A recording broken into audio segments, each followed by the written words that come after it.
मित्रों, घटना 6 जनवरी 1995 1995 की है। अमेरिका में एक था व्यक्ति मैक आर्थर व्हीलर। उसने खुलेआम अमेरिका के 2 बैंकों को लूटा, दिन दहाड़े लूटा। लेकिन ऐसा करते समय वो अपने आप को बिल्कुल भी छिपा नहीं रहा था, बिल्कुल ओपनली अपना चेहरा दिखा रहा था।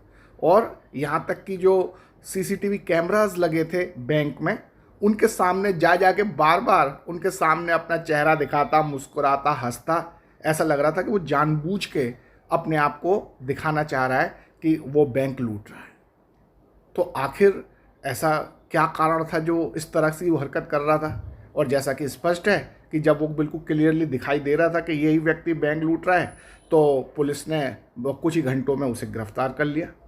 और जब उसे गिरफ्तार कर लिया तो 2 जो बड़े साइकोलॉजिस्ट थे वो उसके परीक्षण करने पहुंचे कि इस व्यक्ति ने बैंक लूटते समय ऐसी हरकत क्यों की, ये क्यों अपने आप को बार बार एक्सपोज कर रहा था, दिखा रहा था कि ये बैंक लूट रहा है।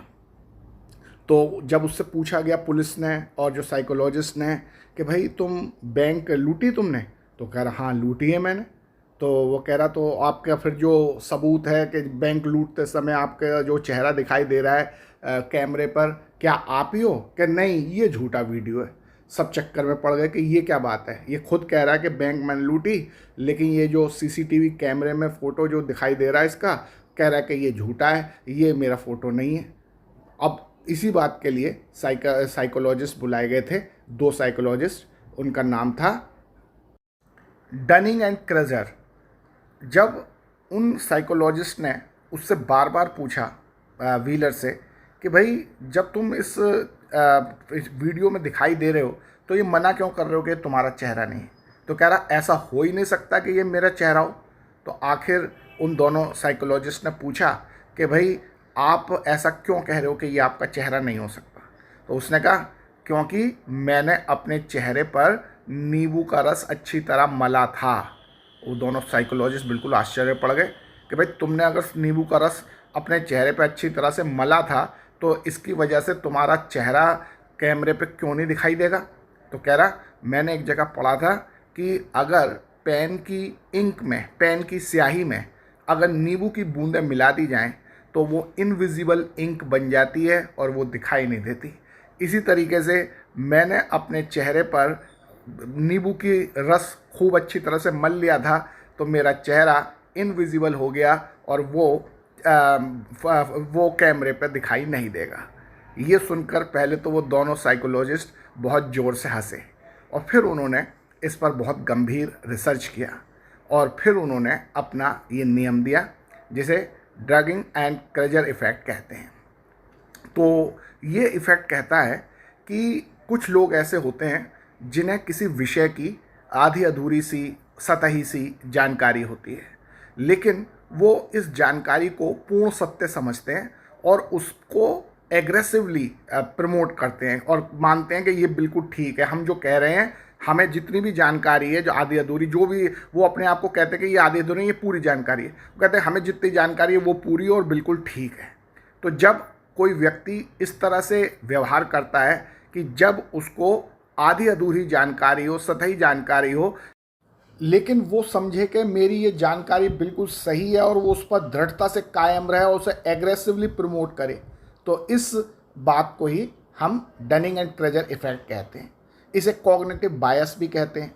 इस इफ़ेक्ट का और जब रिसर्च किया गया इस पर, तो लोगों का व्यवहार ये पाया गया कि कुछ अज्ञानी लोग जिनको आधी अधूरी जानकारी होती है वो तो अपनी बात पर पूरी तरह से विश्वास करते हैं, जो भी उन्हें जानकारी है उस पर पूरी तरह से उन्हें कॉन्फिडेंस होता है कि ये सही है। लेकिन जो बहुत ज्ञानी व्यक्ति हैं, जो उस क्षेत्र के बड़े माहिर हैं, जिन्होंने उस पर बहुत स्टडी किया, बहुत रिसर्च किया है, उन्हें अपने जो भी उन्होंने ज्ञान प्राप्त किया उस पर पूरा विश्वास नहीं होता और वो हमेशा संशय में रहते हैं कि हमारी बात जो अभी तक हमने पता की है वो सही है या नहीं है।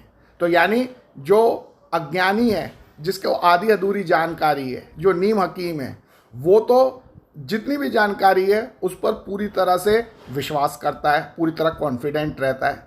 लेकिन जो बहुत ज्ञानी है, जिसने उसमें उस क्षेत्र में बड़ा काम किया है, बहुत रिसर्च किया है, उसे जितना भी बड़ा ज्ञान है उस पर उसे हमेशा संशय बना रहता है। तो इसी बात को डनिंग एंड क्रेजर इफेक्ट कहते हैं। तो वैसे मित्रों, आप ये देखो कि ये बात 1995 में अमेरिका के साइकोलॉजिस्ट डनिंग एंड क्रेजर ने पता लगाई है, लेकिन हमारे भारत में तो ये बात बहुत पहले, हमारे लगभग 14वीं शताब्दी में ही जो संत कबीर थे वो कह गए हैं। वो कहते थे कि सुखिया सब संसार है, खावे और सोवे, दुखिया दास कबीर है, जागे और रोवे।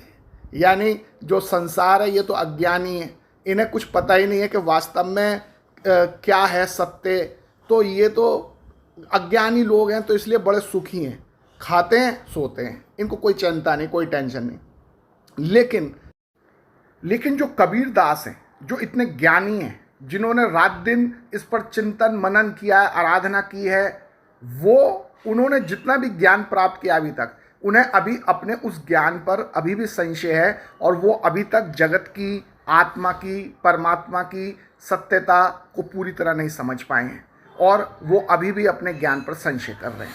तो जो बात डनिंग एंड क्रेजर ने 1995 में पता लगाई अमेरिका में, वो भारत के जो हमारे ज्ञानी थे कबीर दास, उन्होंने 14वीं शताब्दी में पता लगा ली। तो मित्रों, है ना हमारा भारत महान। तो आज के वीडियो में इतना ही, फिर दूसरे किसी वीडियो में आपसे मिलेंगे, तब तक के लिए बाय बाय।